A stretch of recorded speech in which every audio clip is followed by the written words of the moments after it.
A Jojo Todinho disse que recebeu uma proposta de R$ 1,5 milhão para apoiar a candidatura de Lula e Alckmin na época das eleições de 2022.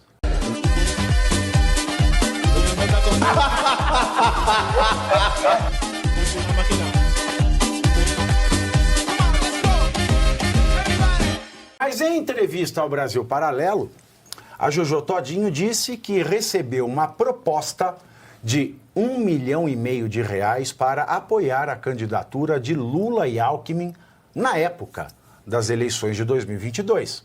Ainda segundo a fanqueira, todos os artistas que fizeram campanha política para o petista ganharam muito dinheiro. Acompanhe. Já estão me atacando, eu tenho que falar mesmo, que eu não falei, não contei.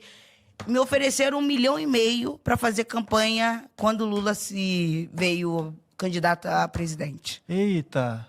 Eita, Jojo E eu falei que Todinho. não. Foi só pra você que isso foi oferecido? Não, para várias pessoas. Muitas pessoas. Todos os artistas que fizeram campanha política ganharam money. Mas como é que foi? Te ligaram, te mandaram e-mail? Conta um pouco mais né, aí. para não deixar rastro, ligaram, marcaram um almoço, falaram que era trabalho. Quando eu cheguei lá, Era pra isso. apoiar. Eu falei, desculpa, gente. Pra apoiar o Lula não na vai- época não vai das rolar. eleições. Isso aí. Porque eles estavam pegando o quê? Os influencers, alguma coisa?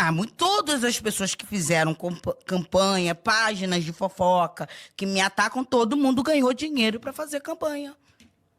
Não era um movimento... E eu não aceitei. simplesmente- Se pra mim ofereceram R$ 1,5 milhão, imagine pra outras pessoas o quanto ganharam, né, gente? Cara. Quanto não só ganharam, quanto continuam ganhando.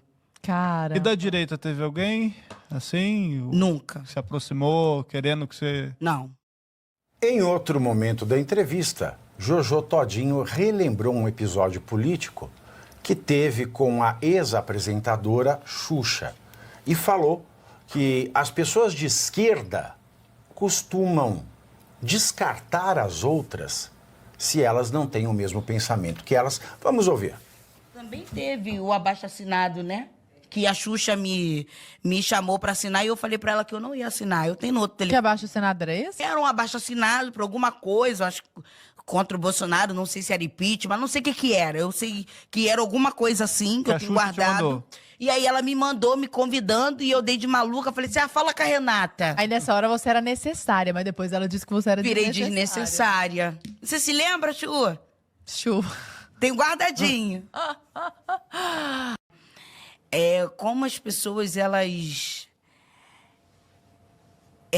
elas nos eliminam de uma forma, assim, descarada, por não ter a mesma narrativa que elas.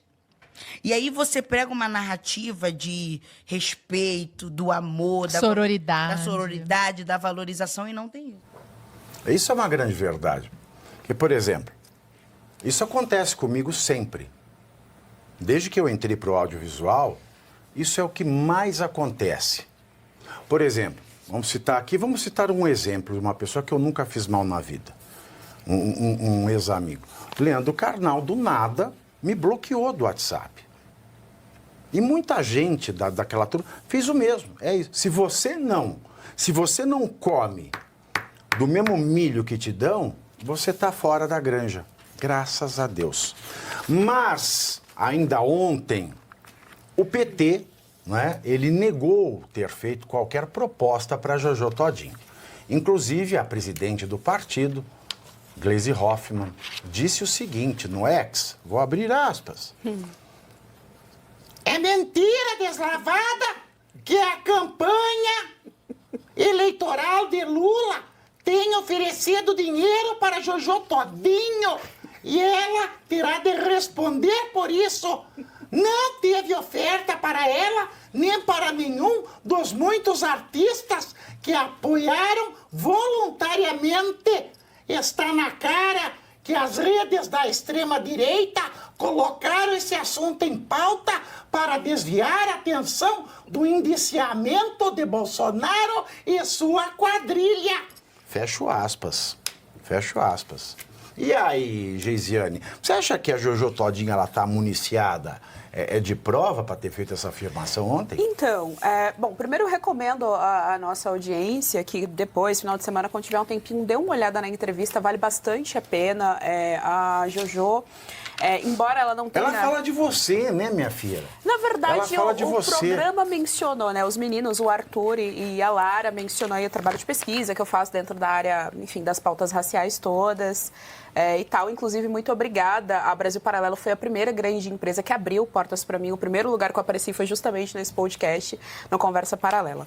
Mas a entrevista vale bastante a pena porque a Jojo Todinho, ela coloca em palavras... Melhor do que ter aparecido... porque você foi assim, o primeiro lugar que você apareceu foi no Brasil Paralelo, falando na sua pesquisa. Muito melhor do que ter aparecido em filme do Cury, nos anos 70, 80, Pois é. né, Amor Estranho Amor, se roçando em menor de idade, Pois né? Muito melhor. Exatamente, né? Eu não apareci em lugares que tiram o meu mérito. Mas o ponto é que a entrevista é muito boa e, enfim, ela consegue colocar ali de maneira bem articulada o que é a realidade da população que mora em favela, em periferia. Inclusive, eu me identifiquei muito. Eu chamo a atenção principalmente para o ponto em que ela diz quando ela entrou, em que ela menciona ali, conta histórias de quando ela entrou na faculdade e que ela conseguiu vislumbrar novas possibilidades. A partir disso, por exemplo, ela diz que ela está empenhada em aprender inglês, ela está empenhada em aprender português, coisa que a nossa primeira-dama deveria fazer. Ela está empenhada em... É bonito de ver isso, né? A pessoa assumir as deficiências que ela tem e falar, eu estou empenhada em aprender a língua portuguesa. Você não vê ninguém falando isso. Ela fala a respeito de fono também. Ela fala, inclusive, que ela está empenhada em um curso de comportamento para ela se portar melhor nos lugares e tal. Então, assim, é muito interessante ver a entrevista. Vale muito a pena você ver o esforço dessa menina. O esforço da menina que saiu ali da favela e está tentando construir ali a carreira dela. E aí, vamos especificamente para a nossa notícia, né? Como eu assisti na íntegra o material, no momento, a Renata, que ela menciona, que é uma amiga e assessora dela, inclusive pede para que ela não conte esse caso do PT, justamente para não levantar nenhum problema. O que ela descreve ali é que eles ligaram, né, para ela e ofereceram um trabalho. Não falaram por meio de mensagens ou por meio de e-mail ou ligação, qualquer coisa, que seria a respeito disso. Então, quando ela foi para uma reunião presencial, essa reunião só se revelou lá na hora a proposta. Então, respondendo a sua pergunta, se ela teria alguma prova disso, a princípio, não. Ela só falou ali o que aconteceu de fato, porque o combinado seria uma reunião a respeito de trabalho. Contudo, vindo do PT e vindo da esquerda, sinceramente, eu não acho difícil de acontecer. E aí trago aqui de novo aquele caso do Mind 8, né? O Mind 8 lá, que era aquela agência de publicidade. Que tinha Mind 8, né? Mind 8. O nome chique é Mind 8. Que é lá o tal do Mind 8, né? Se você não fez o FISC. A dona dessa agência uma das donas era a Preta Gil. E aí essa agência de publicidade sempre existiu desde que o mundo é mundo, isso não é ilícito, não há nenhum problema em existir agências. A grande questão é que essa agência tinha 34 perfis de entretenimento que continuam rodando normalmente na internet e mais ou menos 400 artistas e influenciadores.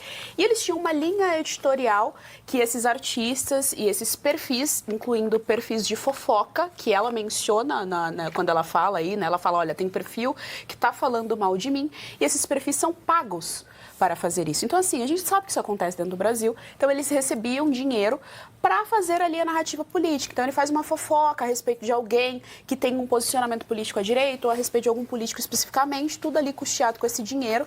E a gente não sabe também se tem alguma possibilidade de ter dinheiro público envolvido nisso. E aí, trouxe esse caso de volta, porque esse caso gerou uma morte. Essa coisa toda, esse esquema todo gerou uma morte, que foi a daquela moça que teve prints vazados e depois descobriu que o print, na verdade, teve alguma modificação ali em relação ao Whindersson Nunes, que ela teria isso aí foi aquele portal, como é que chama? Choquei. Choquei tem tudo a ver com Granja. Exato.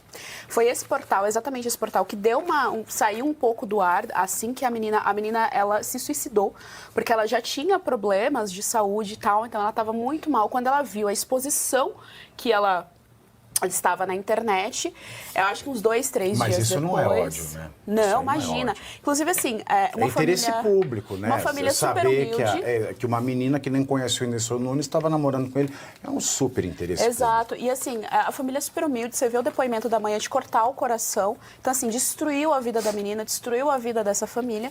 O Choquei passou um período ali em silêncio e voltou e está ativo, normalmente funcionando. Então, assim... Não está em inquérito nenhum, nada. Se a Jojo tem provas concretas ou não, aparentemente não, a não ser que ela, né, depois mostre alguma outra coisa. Mas o que eu quero dizer é que há lastro, assim, há histórico de que exista de fato uma milícia digital, ela só não é da direita.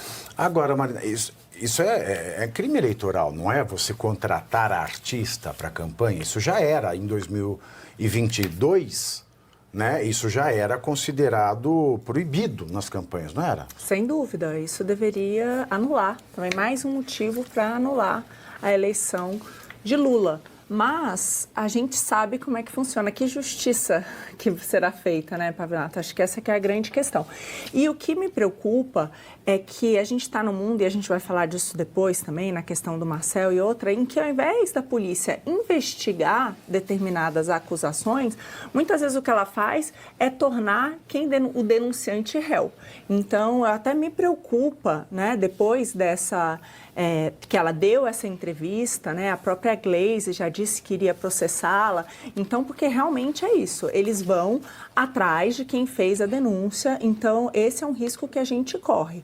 E teve essa denúncia toda da Mind8, inclusive a proprietária contou toda essa história num podcast que foi largamente disseminado, tá lá, né? Ela fala sobre isso, ela fala que tinha claramente uma corrente ideológica clara, é uma coisa complicada, porque imagina, tinham empresas que financiam muitas vezes esses artistas sem saber disso, né? Mas acabam também fazendo propaganda política. Naquela época teve aquela grande coisa do Felipe Neto, do Bis, lembra? Todo Sim, aquele alvoroço. Ele fez a propaganda, depois chorou, porque, enfim, tiraram todo mundo ele. Cancelou, todo mundo parou de comer bis. Isso. Então, aquilo ali... Então, é claro que tem essa questão da classe artística e essa denúncia dela deveria, num país sério, ser investigada, como essa da Mind8, que eu não sei depois que fim levou, porque foi gravíssima realmente. Por exemplo, a Globo contrata muitos artistas da Mind8, né? Bom, a Preta Gil, por exemplo, é uma das donas da agência. Sim. E ela vive na GNT, que é da Globo. E a gente sabe que isso começou antes da campanha, mas o que me impressiona, meus amigos, e me deixa muito preocupada, é o que foi feito depois. Porque depois que eles assumiram, a grana se multiplicou.